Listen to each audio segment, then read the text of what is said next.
Hi Gemini, welcome to your mid-January 2019 tarot and astrology reading. So, Gemini. Interestingly enough, the stars aren't really affecting you as much as they are affecting others. And thank God, because there's a good pause here in terms of retrograde energy. However, the eclipse will affect everyone in different ways, even if you are a Gemini. So, the lunar eclipse, total lunar eclipse I might add, is in the sign of Leo. For you, as you know, this rules communication, it rules friendships. So you may experience a friendship which has run its course. You may realize it's run its course. You may have a friend suddenly return. You may hear from someone you've not heard from in a while, and you may be aware of certain levels of synchronicities. You may also decide to begin a book, to finish a book, to begin a website, to finish a website. Start a new creative venture where you use your wordsmanship. You're very talented with words, Gemini. It's noticeable always in Gemini people. Even if some of them say really crazy stuff, they're still always generating an audience. People still listen no matter what a Gemini is talking about, because the way they talk about things, it's just different. You're gifted orators in many ways, and you may have an idea that could do with a bit of a shake-up. You may suddenly be inspired to write that book. What you learn from this lunar eclipse will serve you, okay? Five of Pentacles. We're beginning the reading with the Five of Pentacles, abandonment. So possibly feeling a little bit as though money isn't flowing to you. There was that full moon in Cancer at the very end of December, and it was in your financial state. So you may have realized your spending habits were a little bit OTT, or you were spending ridiculous amounts on certain things that weren't generating more money. You were focusing on your money going out than focusing on your money coming in, and you may have reined it in a little bit. Probably not a bad thing. Bear in mind, Venus, for the rest of January until February 3rd, is going to be in your sector of partnerships. So when Venus is there, Venus being the planet of money, of course being the planet of love too, but you may notice that you gain from a partnership in particular in terms of finance. You're going through a transformation here with the Death card. You very much fear deep change this month. You fear things being shaken up. You may be nervous about this eclipse the more you read and hear about it, but the star is here in your positive position to tell you there is hope and to have faith in this situation, even if you feel a bit sad by what may have been removed by this eclipse, okay? Judgment. You are being asked to give something up. To be honest, the thing that just popped into my head was give up the ghost. I don't know why. I sort of see Five of Pentacles sometimes as ghosting energy. The ghost of a past relationship must be exorcised. The Lovers, so that new love can come in. Okay, Gemini. The Lovers is your energy too. So let's talk about the Death card because it scares everybody. Very rarely does this indicate an actual death, okay? I think there is something being reborn within you. There's a conclusion, but it's a conclusion to sadness. So this is a conclusion to something you've been resisting to change.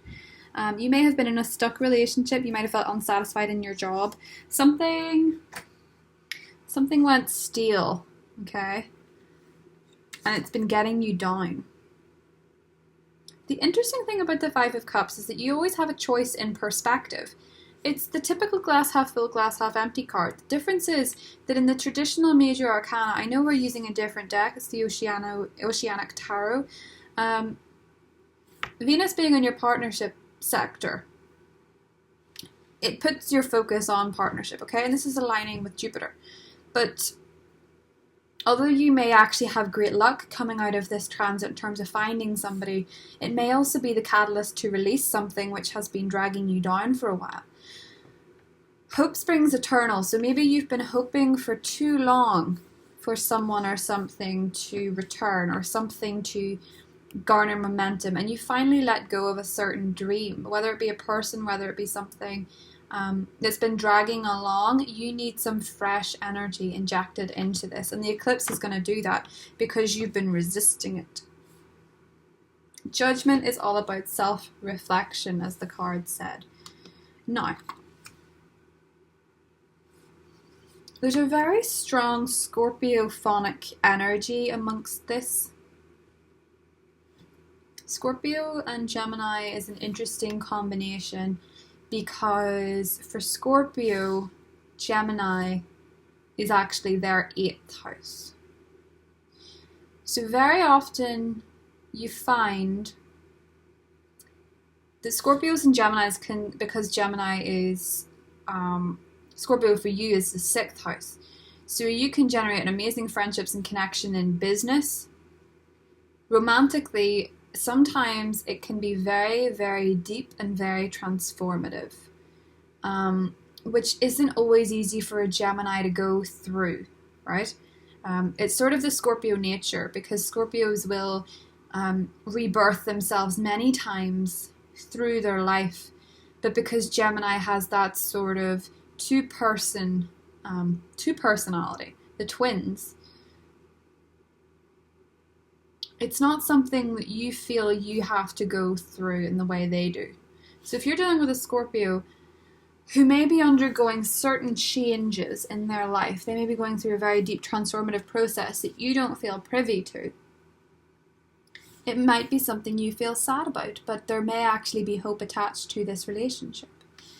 If you're dealing with another Gemini, they're mirroring you and you're meeting this person as though you're meeting yourself for the first time. Now, I will go into the individual relationships more in the extended, but from what I can see, the signs that I'm sort of getting obviously are Scorpio and Aquarius and fellow Geminis. The thing about judgment, Gemini, is it can often represent either closure for unfinished business or a second chance.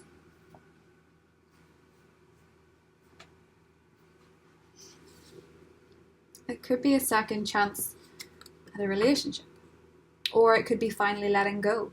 Judgment, I've seen, can mean many different things, but whatever it is, it's actually something you've been wishing for. So the conclusion you draw at the end of January is leading you to what you want, whether you see it or not.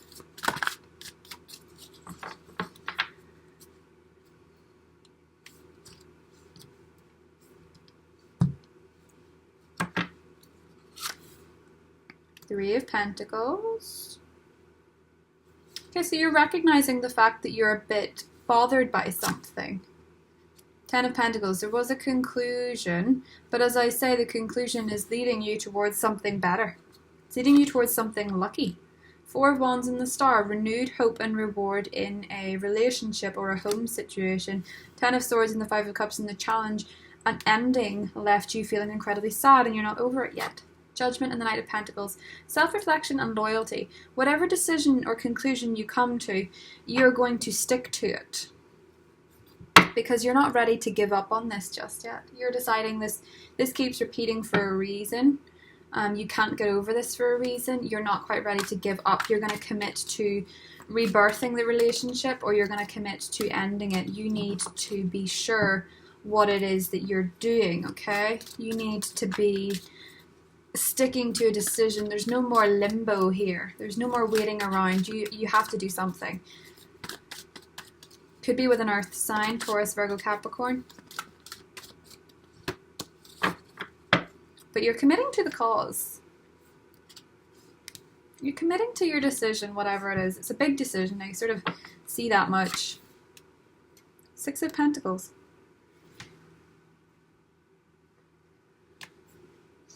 Generosity. 4 of Pentacles. You want security after a tumultuous ending of some kind. Nine of Wands, defense. You're fighting for this. Queen of Cups, I feel like a lot of you are dealing with a water sign where there was an ending, a Scorpio, Pisces, or an Aquarius. And the Two of Cups, committing to a relationship, Gemini. Eight of Pentacles, achievement, something you've waited for a long time. Judgment, Knight of Pentacles, Two of Cups, committing to a relationship. Well, isn't that nice? I love that. I love that energy.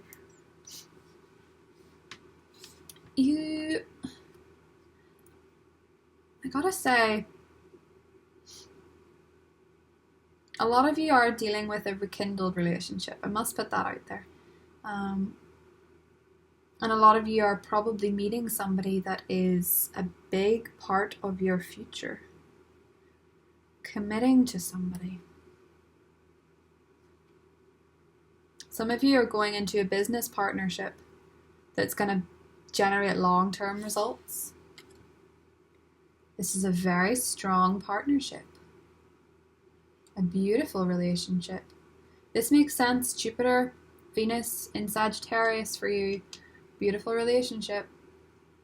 Beautiful partnership. The challenge is accepting that something ended and it made you sad. It really unearthed a level of depth and sensitivity in you that you weren't aware of before. That's maybe why this person came into your life. If it's a Scorpio, I feel like there's a second chance for sure. Water signs in general, I feel like there's a second chance.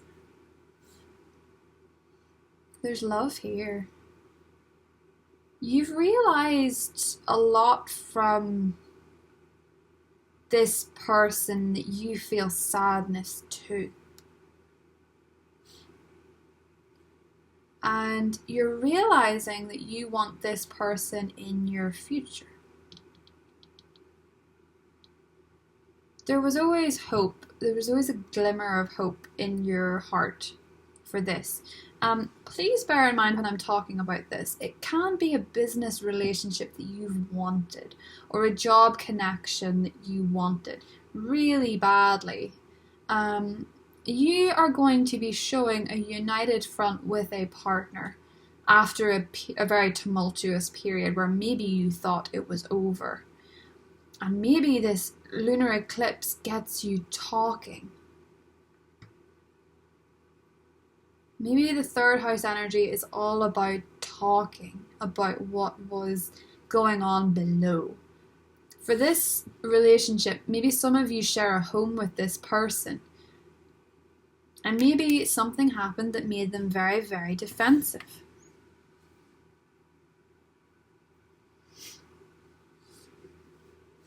You're afraid of it ending and the ending being permanent. I understand that. Giving up the ghost can also be giving up the ghost that haunts the relationship.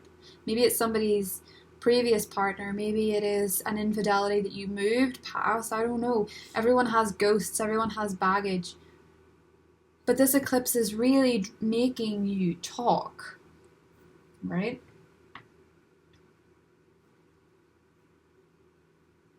I have to say, if I was going to get a reading out of the monthlies that I've done, I'd want to get this one. Because to me, it looks like something you really, really, really, really gave up on turns out better than you expected it to. And I think that's the most beautiful turnaround in life, is when something you've put so much of your heart into and given up on because it's been so hard and you've been fighting for so long and you've been trying to make this happen, you give up on it because you just say, I can't take anymore, I just have to give up. And then there it is. The art of allowing, the art of detachment. Maybe you had to wake up to something before you got this Two of Cups moment, Gemini. It's really, really lovely, I must say. As I say, I think for a lot of you it's Scorpio, it's an earth sign. Aquarius maybe. I think a lot of you are dealing with water, but that will happen in the extended. I will go through each one and see what it is that the business is. If you want to join me there or not, it's up to you really, but bear in mind, when the sun moves into Aquarius, Aquarius. This for you is the 9th house, and while that rules travel, it rules philosophy, spirituality, higher thinking, whenever the sun is there, it can really make you think about life in a more carefree nature, in a more carefree kind of way. You can really think more about the bigger picture. You can see things easier from other people's perspectives. Something needed to grow. And I've just noticed the King of Pentacles underneath here. You needed to trust in the process. Trust and achievement. And even underneath, gratitude. Trust, achievement, and gratitude. You possibly weren't appreciative of someone you had, and if you don't appreciate someone, you don't deserve them. And vice versa. If they didn't appreciate you, they didn't deserve you. And unfortunately, sometimes it has to end so that you can appreciate it. That's why Big Yellow Taxi is such a popular song, because it sings, "Don't it always seem to go that you don't know what you've got till it's gone." But that doesn't mean it's gone forever, Life may occur in chapters, and people may be in chapter 1, they may exit in chapter 2. It doesn't mean they don't appear again in chapter 4.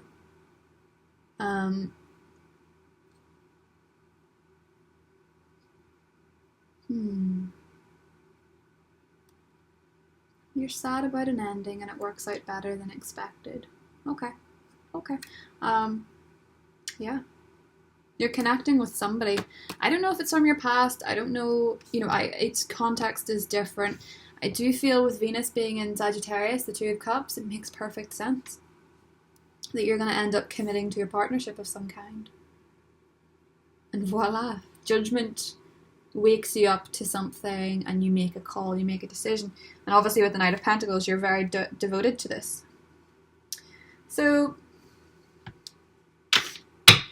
I like it a lot. Maybe the solar eclipse in Capricorn, if you're dealing with an earth sign, made them realize that they want something deeper with you and you're ready for it because you don't want to lose this person. Take time alone to rest, meditate, and contemplate. Siege. Contemplate what this person means to you, what this opportunity means to you. 2 of Cups partnership can be a business partnership. A long-term commitment to something wonderful. You're a sorceress, Gemini. Maybe some of you are tarot readers. Some of you are law of attraction buffs, astrologers. You're a magical person who can manifest your clear intentions into reality. Yeah. You're a magician. You're manifesting something deeper you've wanted for a while, just by taking that time to think about it. If you're manifesting somebody popping up from your future, the universe will be delivering you signs to let you know if it's on its way. Funny, I was talking yesterday about how I keep seeing 333 everywhere. And the solar eclipse, the new moon solar eclipse, was in my 3rd house. So I thought it was kind of weird to be seeing 333 everywhere. And then I woke up last night at 3 in the morning because a picture fell down off my wall because I hadn't hung it properly. But look out for little signs of things because sometimes they can pay attention. 333 apparently lets you know that what you're manifesting is on its way to you. So maybe that's the same for you. Maybe that's the power of 3rd house eclipses. Okay. So if you want to view the extended reading, Gemini, you're welcome to do so. The link will be below. And if not, I'll see you in February. Bye.